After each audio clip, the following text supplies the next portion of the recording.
Hey guys, this is WhytManga, the creator of Apple Black, and I'm here with a tutorial on a double spread page, or also known as a splash page. And before I go forward, I just like to make sure you guys understand the basic concept behind doing a splash page. Now I'm not gonna go into like details on what a splash page should look like. Generally, uh, the reason you would want to use a splash page would be maybe you want to reveal, well, maybe there's something worth revealing, or something that maybe a city landscape or something of that nature.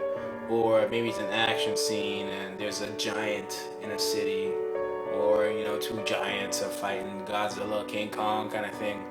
Or it doesn't have to be giants, it's just maybe two characters, and it's a very dynamic angle, and at the same time revealing. You want the generally when you do a double spread page, there's going to be this panel that kind of extends from the left to the right. And if your comic is read has the reading orientation from right to left, then the same thing, where it's a panel that cuts in from the right to the left.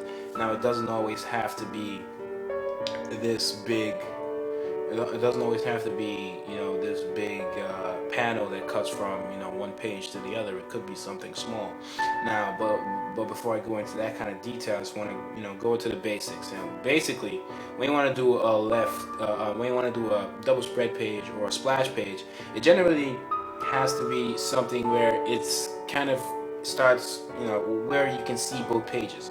Uh, for instance, this book itself, you want this will be if the whole this whole thing, a double spread page would be this whole page, right? You don't want the double spread to start from, say, the right side of the page. Well, assuming your comic has the orientation of reading left to right. You don't want it to start on the right and go into the left, go into like another page, because then it's not a double spread page because you're flipping over. Now it's comics. You can be innovative and you can try it.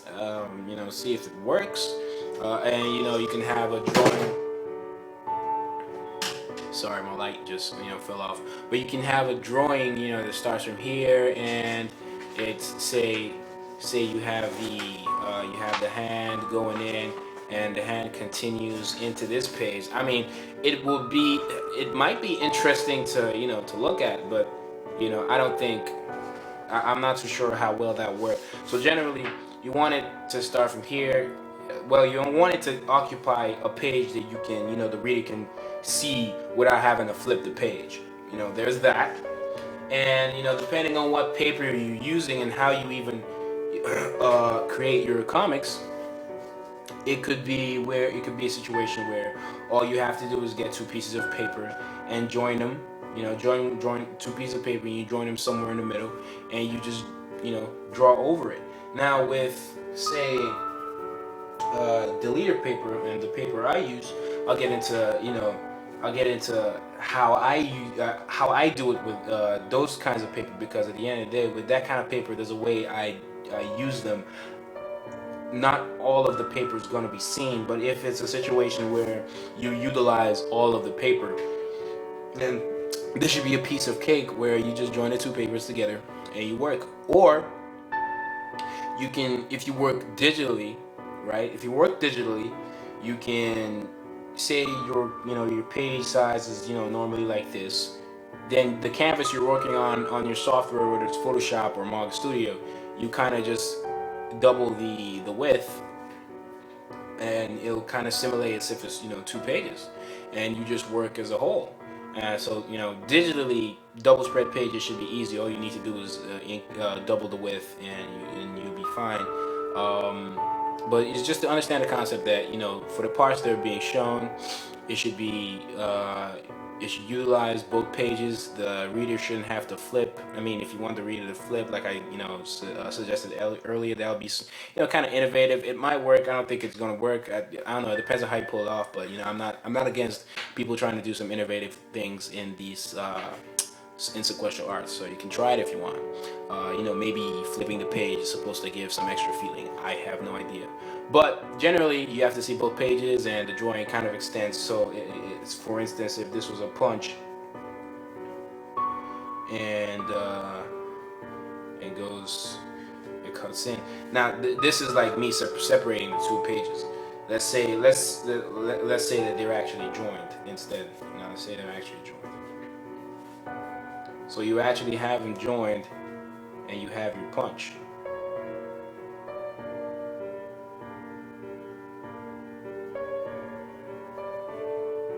Yeah, and you have some speed lines and stuff and sound effects, and it might be one panel, and maybe the other guy's head is here with his hair falling in that direction and stuff like that. And you know, that could be it, and you could have, and since, let's assuming for the rest of this tutorial, say we're going with an orientation where the comic is read from left to right. So we're going to be reading like this, then we come back to this page, because remember, this is one whole page. So if the comic went like this and like this, we'll read this and read this, or if it's cut here, we'll read this, this, this, and this, and before we get into this side. But this one, you know, we read this first, because we're thinking of this thing as one page, right? But it's technically two pages, but it's one, right? So if let's say this was like a part of the book, this would be page 1, or let's say it was page 6, it'd be 7.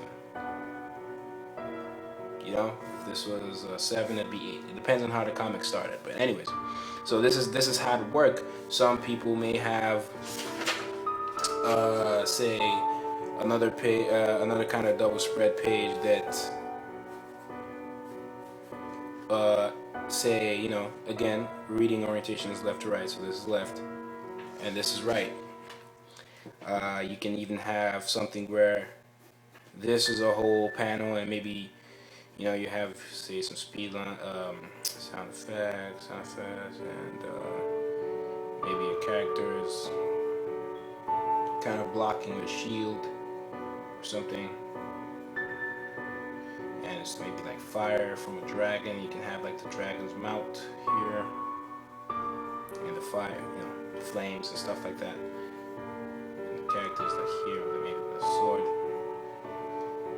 Ladies and gentlemen, this is this is my best art of all time.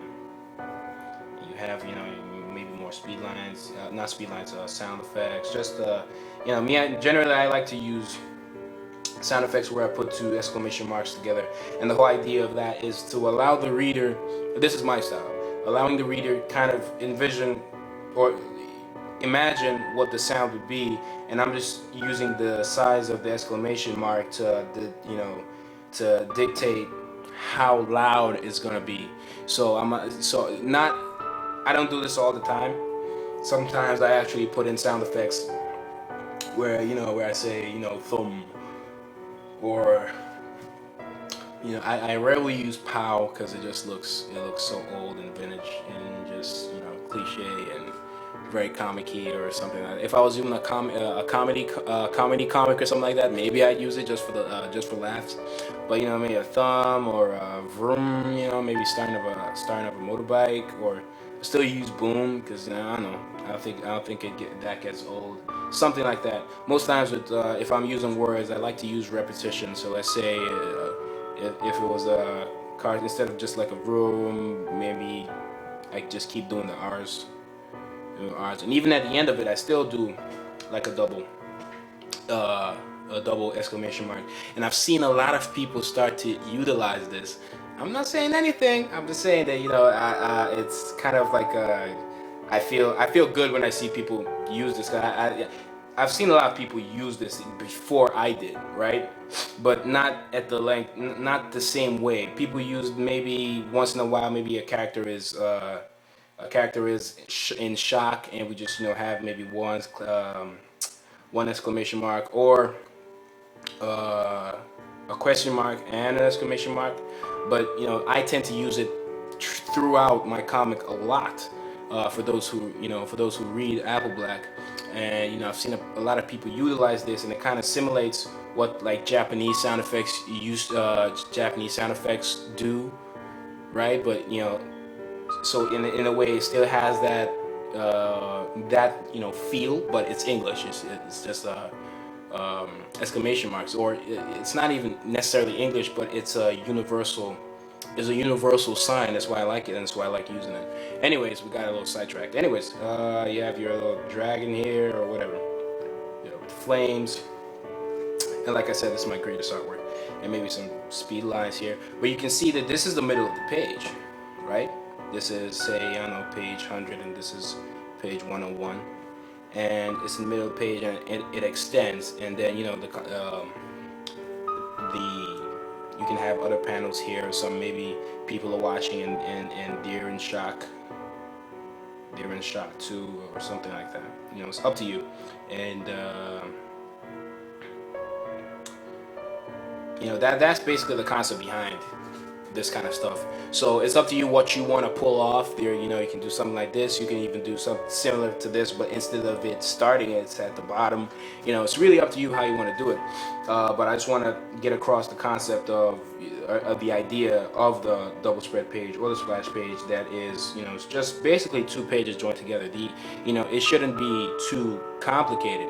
Now, where it does get complicated is when you're using the leader paper and part of the paper has you know, there's a part of the paper that gets cut off anyways. So I'll be back to explain what I mean. This is a page from Apple Black, I think from chapter 6, I think. And this is a double spread page, and you know, this is one of the pages, and I can't remember what number it is. And this is the page after it, and you can see that it's supposed to join here, but you can also see I left some space because with the leader paper, and you can go watch the video to understand what I'm about to say, you know, maybe a whole lot better. There's a video where I talk about the leader paper and how it's used, and you know, just manga paper in general, and you know, the parts that are cut off, and you know, maybe why it's cut off and stuff like that, because it's cut off when you scan. So you scan and you don't take the whole thing. And I always have like a dot here and a dot at the bottom, kind of to let me know the parts that get cut off. So if I were to scan just this page and this was just one page, this is all you would see. You would see just this. You would see just this part. You know, like forget this page. You would see just this, right? So I knew it was a double spread page, and both pages are the leader. So you can't just join it in the middle. Now, since I know you can't see, you can't really clearly see the rulers and stuff like that, but I know that from here to here is like, not necessarily an inch, but say 0.25 of an inch, let's just say. And so this would be from here to here, 0.25. So let's just say from this dot to the edge is half of an inch, I think. Let me see. Yeah, let's just say half of an inch, right? And here is also, on the other side, is also half of an inch. So rather than cut it, you can't just put it in the middle. So what I do is I put it over, I put them over each other, because I know that part's gonna get cut off, and then I go from there and draw. Can't really put it perfectly now, but that's what I do to put it together. Now there are two ways to do this with the leader paper, and I'm coming with the second method, which I think is much easier. But this was one too that I tried out because I thought it was worth trying, I guess. But that's the idea. Since this from here to here is gonna be cut off. From here to here is supposed to be cut off for this kind of paper. Now that it's a double spread page, I'm just putting it together, and then I draw straight and back at their own edges.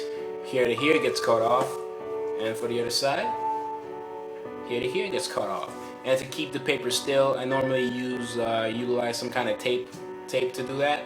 But for the most part, that's how I work with double spread page with the leader paper. Now the other way to go about it with the leader paper which I thought was, quicker and probably saves your paper, is to use one paper. And this is like the latest. This is like page 9 and 10 of chapter 9. And what I did was, it's just one paper, but I just flipped it. Now, when you flip it, what to keep in mind is, when you're doing all these, panel lines, horizontal panel lines that cut the panels horizontally and vertically, you have to keep in mind that since you're using one paper this time, everything's kind of gonna be scaled down halfway. Like everything's gonna be divided by 2. So if I used an inch before from here to here, now I'm just using half of an inch, even though I don't use an inch, but I'm just just for you to understand. Another thing to keep in mind is when you're doing the double spread, there's a cut in the middle of the paper, because this is essentially 2 pages and you're just looking at it. There's a cut in the middle, and that's why this side is wider than the horizontal one, because there's if this was a page, it's going to be cut right here in the middle, and I didn't want this page and this page, this panel and this panel to be joined, so I separated them. And since I separated them, I gave them that, kind of like this, but there was no, this took the whole panel, so there was no chance for me to really give an example. But it was kind of like this, but I left the half an inch untouched, which is what I did here. You still leave it untouched. I know it's a little complicated, but it's essentially how it would be if this was just one for just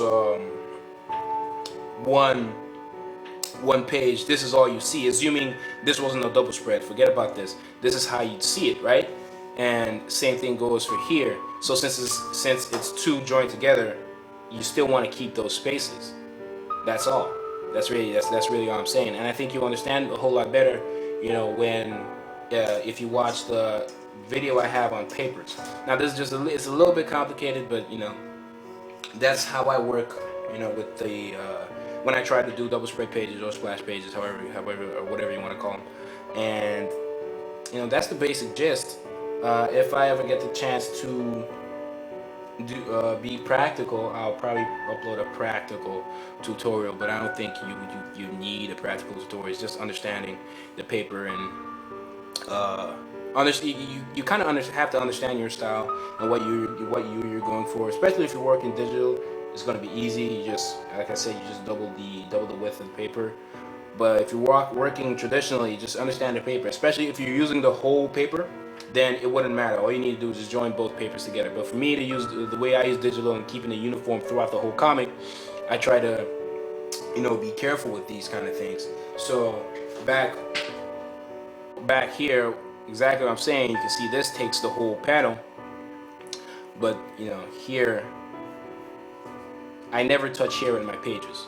So even all my other storyboards, if this side is the one that's in the middle of the page, I always leave a space, just so when the pages join here, the person doesn't lose any kind of art. But then you can't help it with something like this, because it's this is what makes it a double spread. So there will the art, the viewer might lose some art here, while viewing it, unless you're viewing it digitally. If they're reading this digitally, they wouldn't have that issue. But if you're holding it in your hands like a book, they probably lose something here.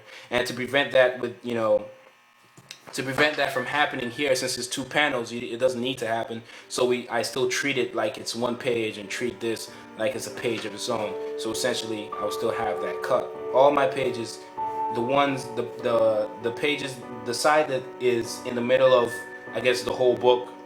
So if it was this side, for instance, if this was a page, there will be a cut here, and I don't draw anything on this side. And if it was on this page, Same thing. I don't touch anything on this side, and I try to keep that uniform throughout my comic, throughout my style, and it's generally used in a lot of shonen comics too. It's not just me, but yeah, that's what I try to do. So same, I can show you an example of a page that I've actually drawn. This here is a page of its own, but this is the part that's going to be in the middle, so I leave that space. Now, this is the space I leave, this is the space you see. Remember that, people don't see anything beyond from this dot and beyond. These are the parts that get cut off, but I still want them to see this part, and that's why it's within, as you can see. So when I say, so basically, this from here to here is this right here, right?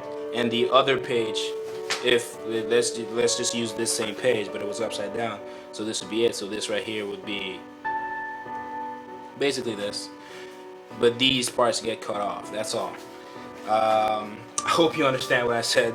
It does get a little complicated, but if you work with deleted paper, I think you have an idea of what I'm trying to say.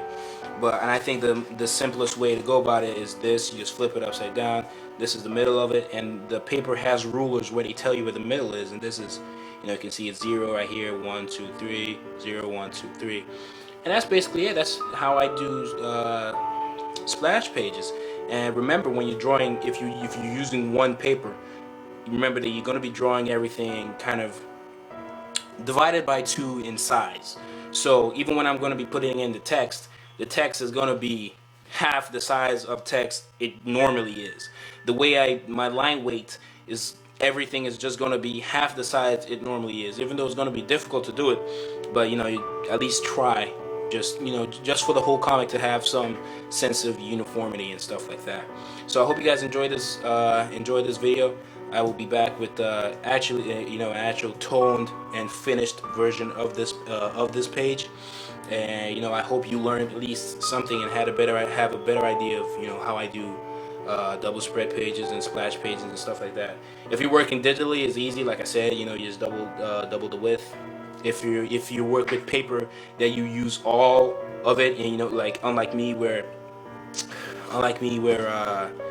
it gets cut off at some point. I hope you guys enjoy the video.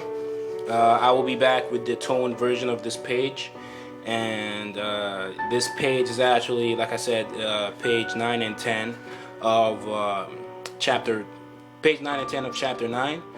It's not the final page. More pages of chapter 9 will be released. Chapter 9 is about 30 pages. Actually 29, but let's just say 30, and it'll be coming out the next issue of Saturday AM. To see the first page 1 to 9 of chapter 9 of Apple Black, that'll be in Saturday AM issue 18, and that's already available. You can find it on the website, and Santa was actually basically the magazine had a Apple Black cover. Y'all can leave comments on what you thought about that and what you thought about the whole comic for those who are subscribed. You can subscribe for $5 for a whole year, and that offer is actually ending pretty soon. But it's $5 for a whole year, and you get like 20 issues. So subscribe while you can. Hope you guys enjoyed this video. Hope you guys learned a little bit, even though I was a little confusing at times. I admit, but with stuff like this, especially with the paper I use, it's pretty confusing. But if you're using paper that you use the whole place, it's straightforward. So yeah.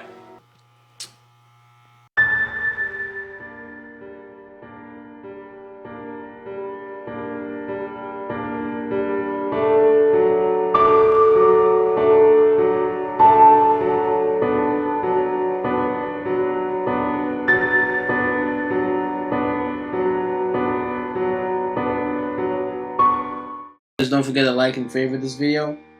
Subscribe for more if you want more. Click on the annotations for the videos that are featured. You can learn stuff from my tutorials, or learn just a whole lot more about Apple Black as a whole. For details on what Saturday AM is and what what's about, there'll be links in the description for you guys to go check that out. Leave a comment on the video you want to see next, whether it's a tutorial video or a video you want from me explaining anything about the manga if you have read it. And if you haven't read the manga, there's a link for you to go read it in the description below. The description or the about section below will also have links to things that you might find interesting. Facebook page, WhytManga Facebook page, Saturday AM Facebook page, or you can tweet at me, or you can just tweet, spread the word about the manga. Any support is much appreciated. You can hashtag AppleBlack, or just tweet at me. So yeah, thanks for watching this video. This is WhytManga, and I'm out.